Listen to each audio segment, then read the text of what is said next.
welcome to Branscum Farm. I'm Elizabeth, and today I'm going to be taking you along on my morning chores and what I do before I get ready for work or before I start my day. So I have lots to do, so let's go and get these animals taken care of.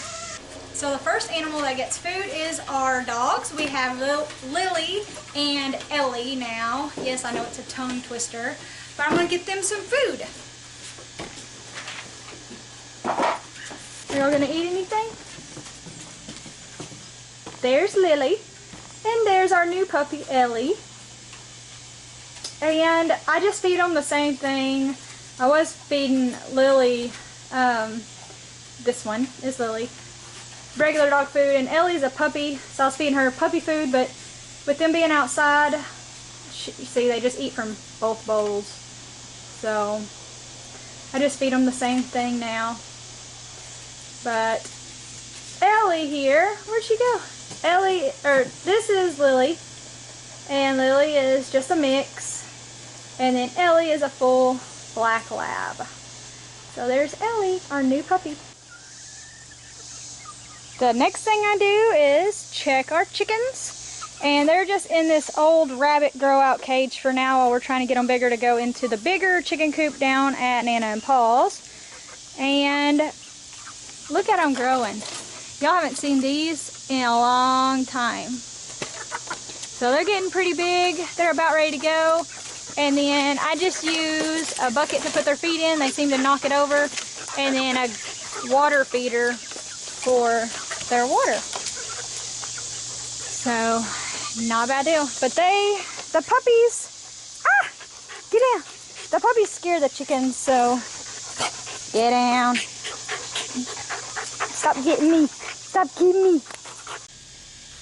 So after I get their bucket full of food, I just set it down in there. Pretty simple.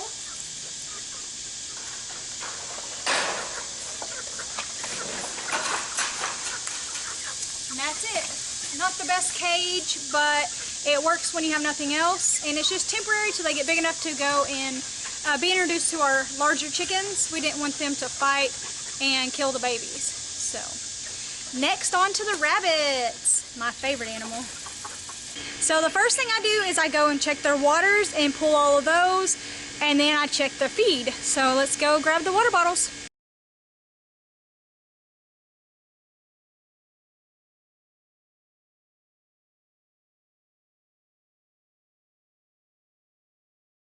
And I get as many as I can carry, and then I go over to our table.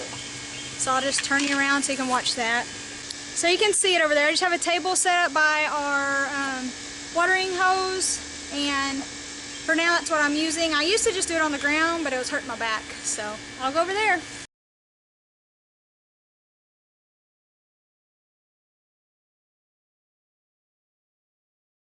And since it's hot, even if they are halfway filled up, I still take them off and give them fresh water.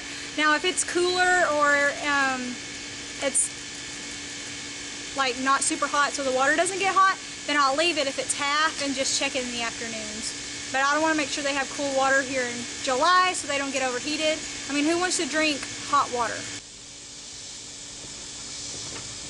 So next thing I do is unscrew all these water bottles, and I used to not have enough where I would not have extras, but I have about almost double, but I go ahead and dump them out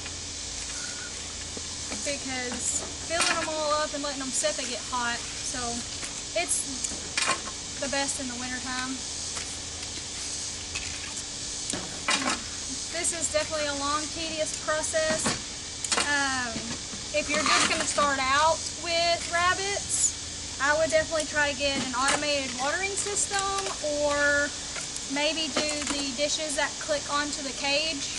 That way, all you have to do is go with like a bucket or a watering hose and just fill them up.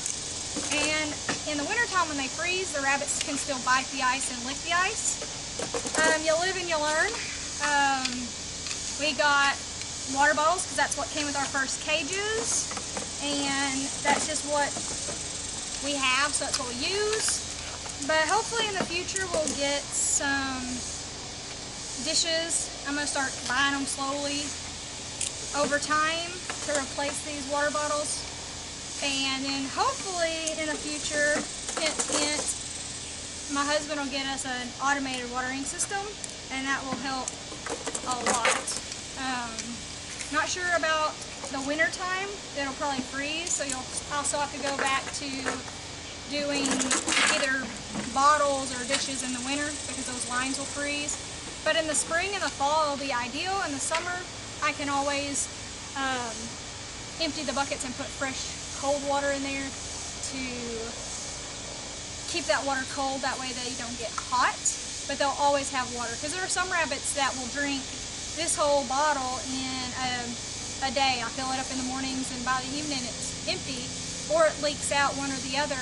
And then there's some rabbits that only drink half of it, and so it is nice to have the container so you know how much each rabbit is drinking, versus if it's an automated watering system, you're not going to know if a rabbit has gone off water because you're not going to be able to judge its water intake. Thank you, helicopter. But there are pros and cons to either one, especially with rabbits that have litters on them. You don't have to worry about them running out. I normally put 2 bottles on there, or a bottle and a dish in there. That way the rabbits have plenty of water, because a mama rabbit and 6 to 10 rabbits is going to drink a lot more than just a single buck. So let me grab that watering hose and we'll get these filled up.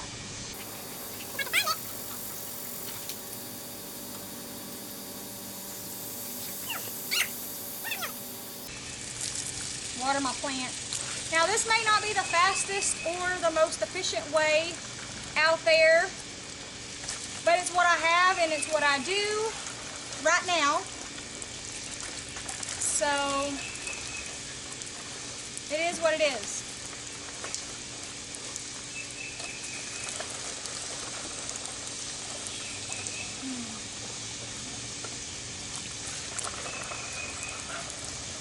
And if you're not careful when you're filling these waters up, if it gets to the top, it'll spray you, and then you get a nice little bath.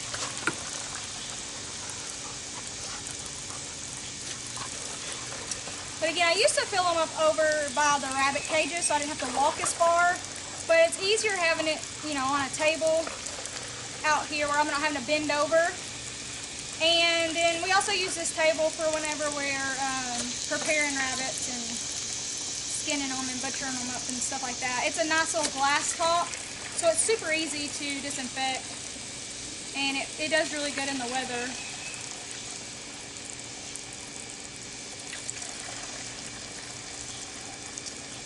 Wow, Ellie is super muddy. So now the long process of filling them up. So one thing I do, I check and make sure they're in good, and that you can hear that it's not clicked, like it's not stopped up where I need to wash it. And with these bottles, if you can see, they're a little bit kind of grungy from being outside. I like to take them in once a month and bleach them and sterilize them. That way we don't start growing any bacteria or anything like that. I've never had issues with it, or with them growing mold, or them getting too gunked up or nasty, but it also helps to prevent disease, and you want your rabbits to have clean water. What are y'all doing? Hi, Ellie. You are a dirty puppy. Oh, now they want to get on me. Don't get on me. Don't get on me. Come here, puppies. Come here, puppies. Oh, yeah. Oh, yeah. Oh, yeah. You dirty dog. Hey, don't jump.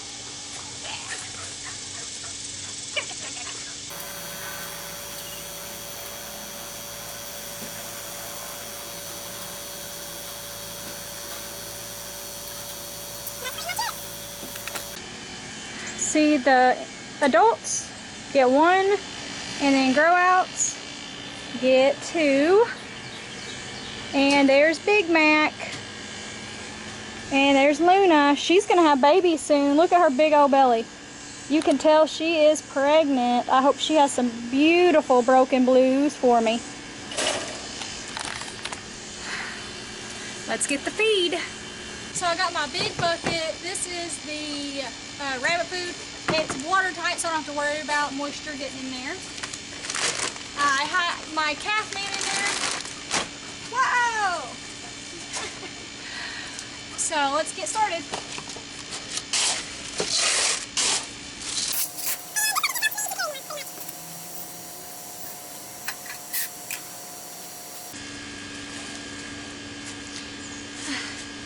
Now, each of the mama rabbits and the breeding stock, pretty much, any adult rabbit or rabbit in single cage, whatever you want to call it, they get a cup of food, and everybody else, I fill it up. All the grow outs get unlimited pellets.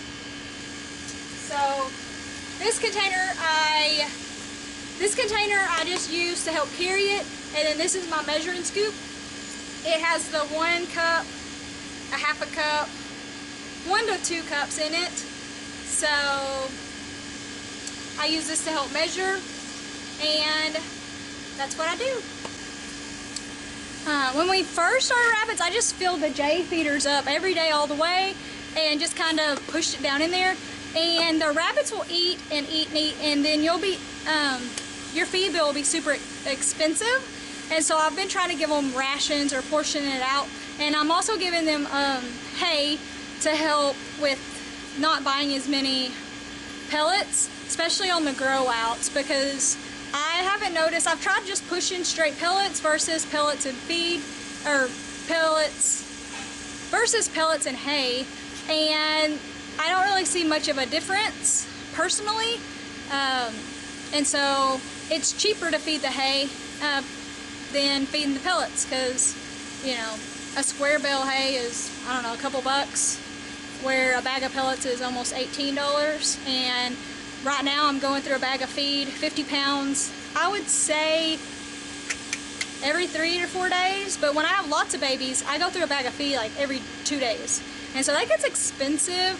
So throwing that hay to them and letting them grow off the hay does save you a lot of money. Well, I've got all the animals fed and watered, so now it's time to check the garden and see if we have anything. I picked a lot yesterday, but you never know. So it's pretty hot here in Arkansas, so a lot of things are looking a little bit sad, but they'll perk up this evening. So let's go check everything.